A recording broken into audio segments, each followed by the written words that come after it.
Good morning, everyone. Good morning. I want to thank the great people of the state of Virginia for organizing a series of events commemorating the 400-year anniversary of the arrival of enslaved Africans. I want to thank all of the community and elected leaders here for your invitation to participate on behalf of the 55-member-strong Congressional Black Caucus. This is the largest number of African Americans ever elected to Congress. And in Congress, CBC members hold major positions of leadership and have accomplished significant change through legislative victories. One of the most significant legislative victories of the year was accomplished by your own representative, Representative Bobby Scott, who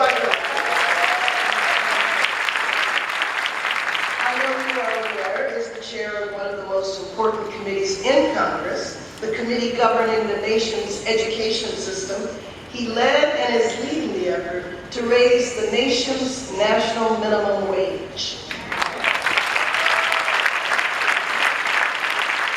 Let me acknowledge another member of the Congressional Black Caucus who is in the audience with us today, Representative Lacey Clay from the great state of Missouri.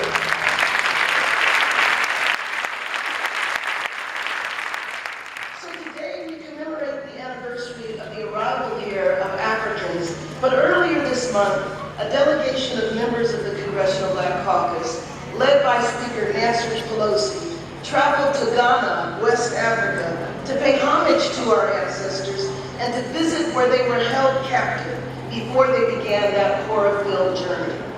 Before they were captured, they lived in villages with sophisticated levels of organization. Many were skilled craftsmen, farmers, healers, and leaders.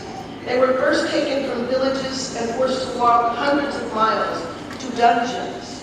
Our delegation visited these dungeons that looked like the old European forts common in many parts of the world. The two dungeons we visited are called Elmina and Cape Coast. Ironically, they are in a beautiful part of the country, right on the beach. It was a solemn and emotional experience to enter the dungeon, to close our eyes, and imagine what our ancestors experienced. An added challenge we all faced was the mystery of knowing that our ancestors were held captive there, but that we had no knowledge of who they were.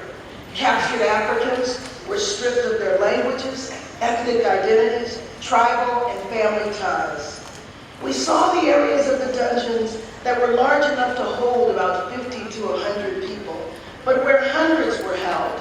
Rooms without sunlight, forced to lay in their own excrement, no access to water to bathe, only given enough food and water to keep them alive, but deliberately kept in a weakened state so they could not organize or resist. Those that did attempt to resist were mutilated and left in separate rooms and slowly starved to death. Females were routinely made to stand in line while their captors would choose one of them. She was then washed and led up the staircase to a bedroom where she was raped and then returned back. The men, women, and children were held in the dungeons for months, awaiting the time they would be forced on the boats to begin a journey that lasted for months. We have all seen the drawings of hundreds of people stuck onto ships and heard the stories of what happened during their journey. When individuals became too sick or died, or women gave birth, they were then thrown overboard the ship to the sharks who followed along. The ones that survived here only to live out the rest of their lives as property in captivity. It is difficult to believe that this level of brutality lasted for hundreds of years and affected millions of Africans.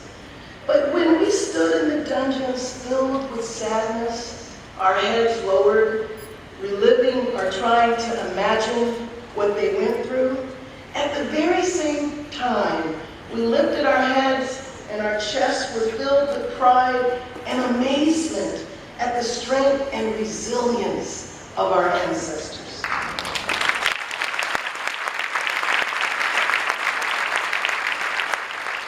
And here we are today on what can be described as hallowed ground in our nation's history. But I would guess that most of the nation doesn't even know the story of the hallowed solid ground we stand on today.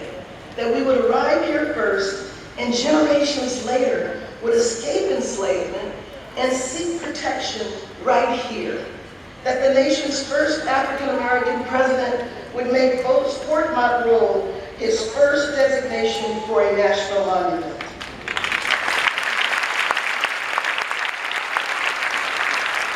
From enslaved ancestors to Mayor Tuck and Vice Mayor Gray, that in spite of 250 years of enslavement, there would be 57 African Americans in Congress representing all of America.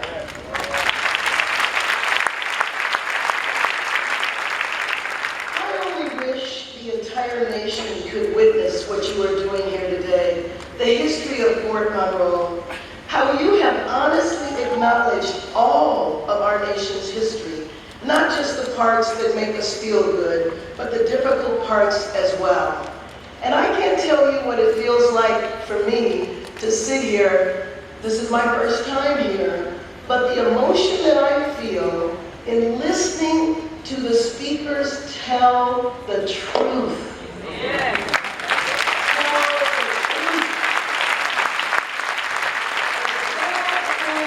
about our nation and why we continue to have the issues we do is because we have denied part of our history. And I believe that if the entire nation could experience, could learn and understand our true and full history, we might not be witnessing the resurrection of hate. Thank you so much.